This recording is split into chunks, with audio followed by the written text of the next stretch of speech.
Sahabat RHK yang dikasihi Yesus Kristus, sebelum kita membaca Alkitab dan mendengarkan renungan harian keluarga, mari kita berdoa.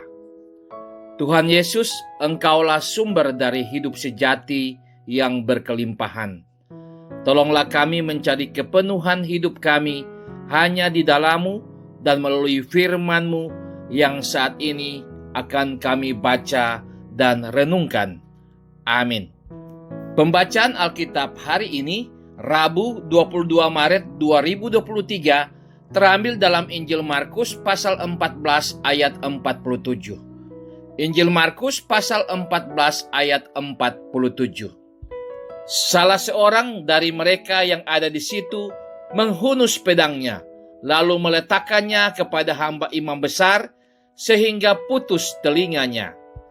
Judul RHK kali ini, hindarilah tindakan kekerasan. Keluarga Kristen yang dikasihi dan diberkati Tuhan Yesus. Situasi penangkapan Yesus Kristus yang penuh dengan drama pengkhianatan semakin tegang ketika Simon Petrus tiba-tiba mengambil pedang dan memotong telinga salah seorang hamba atau prajurit yang diutus oleh para imam besar. Peristiwa itu terjadi begitu cepat sehingga tidak ada yang memperhatikannya. Sebab kalau ada yang memperhatikan, dapat saja dicegah orang lain yang berada di dekatnya. Siapa orang yang melakukannya? Catatan dalam Matius 26 ayat 51 mengatakan bahwa seorang dari mereka yang menyertai Yesus. Namun dalam Yohanes 18 ayat 10 tertulis bahwa Simon Petruslah orang yang melakukannya. Apa yang ia lakukan adalah bentuk pembelaan kepada sang guru yang hendak ditangkap oleh temannya sendiri. Keluarga Kristen yang dikasihi dan diberkati Tuhan Yesus. Murid-murid Yesus Kristus ingin melakukan perlawanan. Ini terungkap melalui ungkapan mereka. Tuhan, mestikah kami menyerang mereka dengan pedang? Lukas pasal 22 ayat 49. Yesus Kristus tidak pernah mengajarkan tindakan kekerasan kepada murid-muridnya ketika menghadapi persoalan seperti yang terjadi pada saat itu. Tetapi apa yang mereka lakukan adalah bentuk kesetiaan kepadanya. Itulah yang dapat mereka lakukan sebagai tanda cinta dan penghormatan kepada sang guru. Apa tanggapan Yesus dengan sikap para muridnya tersebut? Kata Yesus kepada Petrus, "Sarungkanlah pedangmu itu. Bukankah aku harus minum cawan yang diberikan Bapa kepadaku?" Yohanes 18 ayat 11.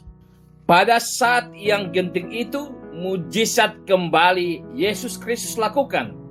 Ia menjamah telinga prajurit itu dan menyembuhkannya. Lukas pasal 22 ayat 51. Kasih Yesus Kristus tidak pernah hilang, sekalipun ia ditangkap, tetapi ia tetap menunjukkan kepeduliannya kepada setiap orang tanpa terkecuali. Keluarga Kristen yang dikasihi dan diberkati Tuhan Yesus. Kita sementara menghayati minggu-minggu sengsara Yesus Kristus. Firman Tuhan hari ini mengingatkan kita untuk tidak tergesa-gesa mengambil tindakan kekerasan yang kemudian akan berdampak negatif pada diri sendiri. Mungkin bagi kita, tindakan itu adalah sebuah pembelaan diri atau ingin menunjukkan rasa simpati pada teman atau saudara kita. Namun yang pasti, setiap tindakan kekerasan dalam bentuk dan alasan apapun yang melanggar hukum akan mendapat hukuman. Kita diajak untuk tidak membalas kejahatan dengan kejahatan. Keluarga Kristen harus menjadi pelopor untuk menjabarkan kasih Yesus Kristus bagi banyak orang dimanapun kita pergi dan berada.